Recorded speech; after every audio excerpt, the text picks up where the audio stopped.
On gathering additional information regarding the protest scheduled for February 6, 2025, we have discovered that several organizations will be participating in the event. We have made inquiries with one of these organizations and are pleased to extend a warm welcome to Mr. Soares Flores, who serves as the chief of Ganadendal Esquire and is a prominent figure as the head of the South African Aboriginal Congress. As a respected Southern African native and social activist, he possesses extensive knowledge regarding the specifics of the upcoming protest action. He has graciously agreed to share his valuable insights, shedding light on the issues at hand and the significance of the planned demonstration. His expertise will undoubtedly contribute to a better understanding of the challenges facing the community and the goals they hope to achieve through the protest. Good day and welcome, Mr. Flores. Good day, and thank you for having me on your national news network. It's a pleasure, sir. First of all, what motivates you to organize a protest during the State of the Nation address? Well, the SAAC in itself is a voice or a mouthpiece for the natives, but also then to translate or articulate back to them the situation they really find themselves in. So with this protest on the upcoming date, it was not specifically planned for the SONA, because we will do this anytime, any day, any place.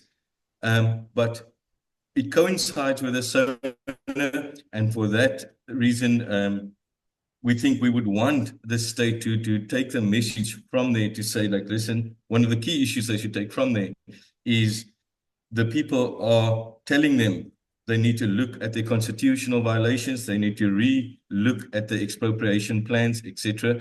But I think it is a platform where we, as natives, will have the ear and the attention for the right people, because we have a saying, no expectations, no disappointments. So we don't really expect anything from the state, but there is people that they have to also look at that will see and hear the plight of the natives. What are some of the pressing issues that will be highlighted and addressed during the upcoming protest? The first two that I quickly mentioned was obviously the constitutional violations, because all states has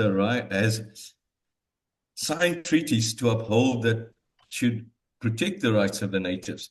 But in this case, they are in consistent violations because they have things like fishermen needs permits for their food, which is natives. They have, there's still laws such as trespassing, private land property, not property, land, because we understand the land difference between land and property. So when they speak, and then obviously the most pressing key issue right now is the land expropriation, because when they speak about land expropriation, they're going beyond what they've pressured us all these years on, which is property. And those are the key issues I think they should look at to address when it comes to the native, is our constitutional rights, which includes your Bill of Rights and all these Chapter 9 things. And then also the violations that they themselves are complicit in against the natives at this stage. We appreciate your role as the representative for the SAAC concerning the protest action. Can you please clarify if there are additional organizations that have endorsed and actively participated in this movement? Yes, we actively work with a lot of civic associations, especially in and around Cape Town, where they consist mainly of natives, whether they are strongly religion-based or whether they are strongly ethnic-based, they are natives. So we do collaborate on quite a few fronts, and it has shown to be successful.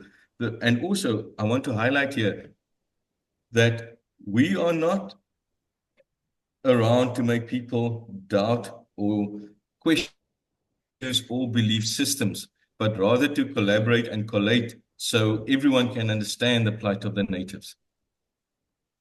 Mr. Flores, can you explain how you and the other organizations involved in the protest plan to hold the GNU accountable for delivering on these issues?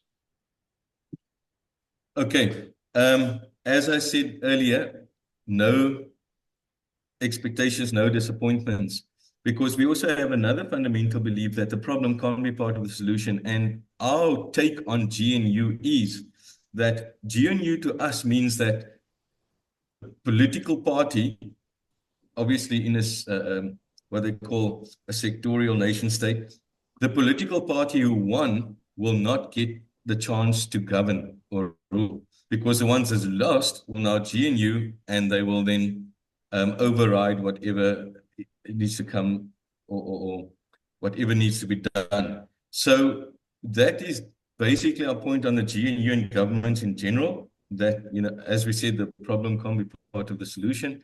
And no expectations, no disappointments, but they should really look at just upholding their own ends of their treaties to keep their line within state policies and laws that they have to govern, and the ones that transgresses to address them, especially around the constitution and especially around the land.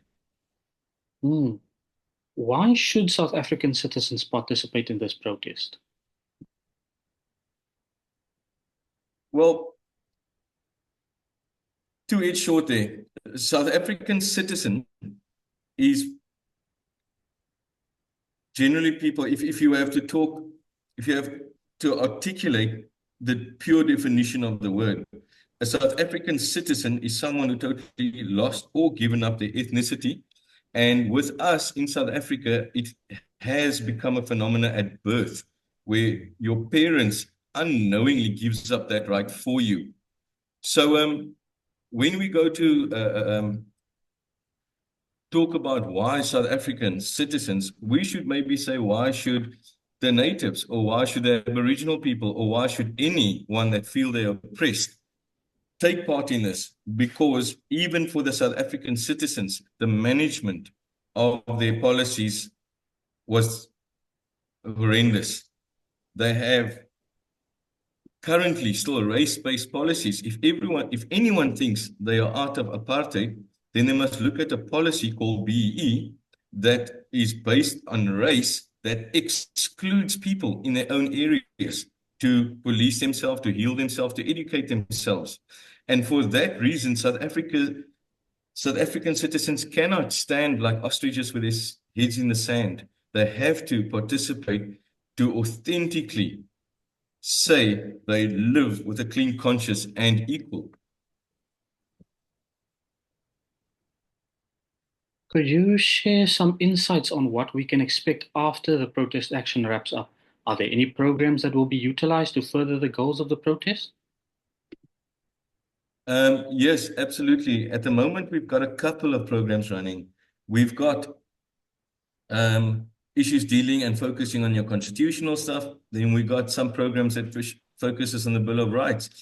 On the politics side, we have made our reservations about the politics, and then we would encourage the people to get hold of groups of interest who have successfully engaged with points of entry for relief for the situation that they are in. There is quite a lot of, as you would imagine, opposition to what the natives are doing, because a lot of people still have to protect what they have really stolen.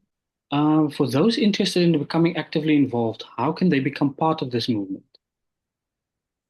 As I said, there are many groups of interest that know who we are. We don't want to exclusively tell people, join the South African Aboriginal Congress. We might not have all the answers. We might not suit everyone's way of doing things. But we will encourage people to take an interest, first of all, in their native affairs.